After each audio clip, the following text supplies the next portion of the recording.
Hi అండి. అందరికీ నమస్కారం. Welcome to my channel. ఈ వీడియో ప్రభుత్వ ఉద్యోగులకు మరియు పెన్షనర్లకి శుభవార్త అండి. 18 నెలలుగా డీఏ బకాయిల చెల్లింపులు. పూర్తి తాజా సమాచారాన్ని అయితే వీడియోలో తెలుసుకుందాము. వీడియోని ఎక్కడ గాని స్కిప్ చేయకుండా చివరిదాకా చూసేయండి. అప్పుడే ఇన్ఫర్మేషన్ పూర్తిగా అర్థమవుతుంది. వీడియో చూస్తున్న ప్రతి ఒక్కరు వీడియోకి లైక్ చేయండి ఫ్రెండ్స్. ఈ వీడియోతోటి ఉద్యోగ పెన్షనర్ మిత్రులతో అయితే షేర్ చేయండి. కొత్తగా మన ఛానల్ చూస్తున్నవారు ఇంకా సబ్స్క్రైబ్ చేసుకున్నట్లయితే వెంటనే మన ఛానల్ అయితే సబ్స్క్రైబ్ చేసుకోండి. దీని ద్వారా నేను చేసే లేటెస్ట్ వీడియోస్ అన్నీ మీ వరకు రీచ్ అవుతాయి. ఇక ఆలస్యం చేయకుండా వివరాల్లోకైతే వెళ్ళిపోదాము.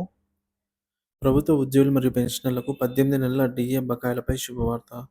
ప్రభుత్వ ఉద్యోగులు మరియు పెన్షనర్ల 18 నెలల డిఎన్ఎస్ అలవెన్స్ బకాయిల చెల్లింపులపై అంశంపై కీలక ప్రకటన రాబోతుందనైతే సమాచారం.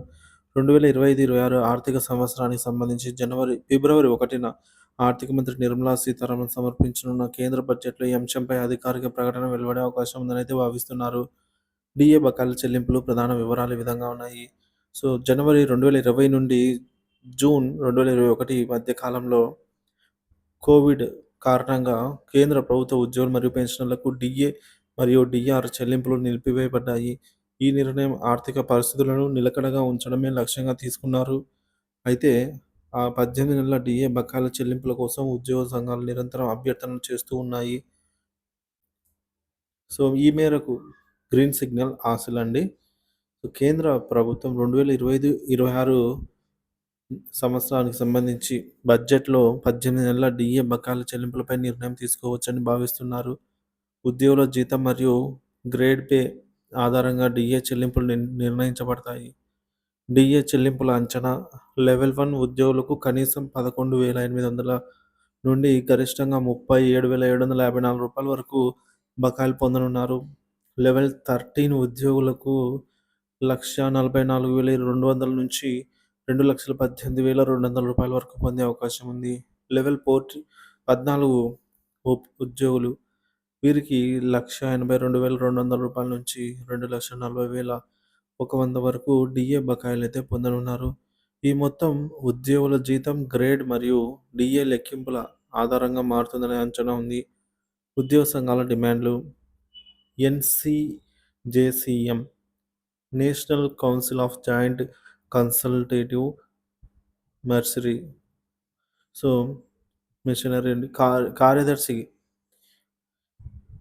గోపాల్ మిశ్రా కేంద్ర ప్రభుత్వానికి లేఖ రాశారు. 18 నెలల డీఏ బకాయిలను తక్షణమే విడుదల చేయాలని అభ్యర్థించారు.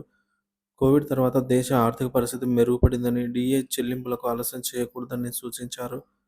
డీఏ బకాయిల చెల్లింపులు కేంద్ర ప్రభుత్వ ఉద్యోగులు మరియు పెన్షనర్లకు ఆర్థిక భద్రతకు దోహదపడతాయని నొక్కి చెప్పారు. డీఏ బకాయిల చెల్లింపుల ముఖ్య ప్రాధాన్యత ద్రవ్యోల్బణం నుంచి ఉపశమనం. డీఏ బకాయిల చెల్లింపులు ఉద్యోగులు మరియు వారి కుటుంబ ఆర్థిక సహాయాన్ని అందిస్తాయి. కోవిడ్ కాలం తర్వాత ఉపశమనం. కరోనా కారణంగా వచ్చిన ఆర్థిక సమస్యల పరిష్కారానికి ఈ చెల్లింపులు ప్రధాన భాగంగా ఉంటాయి. ఉద్యోగ సంఘాల సూచనలు కేంద్ర ప్రభుత్వం ఉద్యోగుల సంక్షేమాన్ని పరిగణలోకి తీసుకుని డీఏ బకాయిలు విడుదల చేయడం ముఖ్యమని సంఘాలు అభిప్రాయపడుతున్నాయి. 2025-26 బడ్జెట్‌పై ఉద్యోగుల ఆశలు ఫిబ్రవరి 1న ఆర్థిక మంత్రి సమర్పించనున్నటువంటి ఈ బడ్జెట్‌లో 18 నెలల డీఏ బకాయిల చెల్లింపులపై స్పష్టత ఇవ్వబడే అవకాశం ఉంది.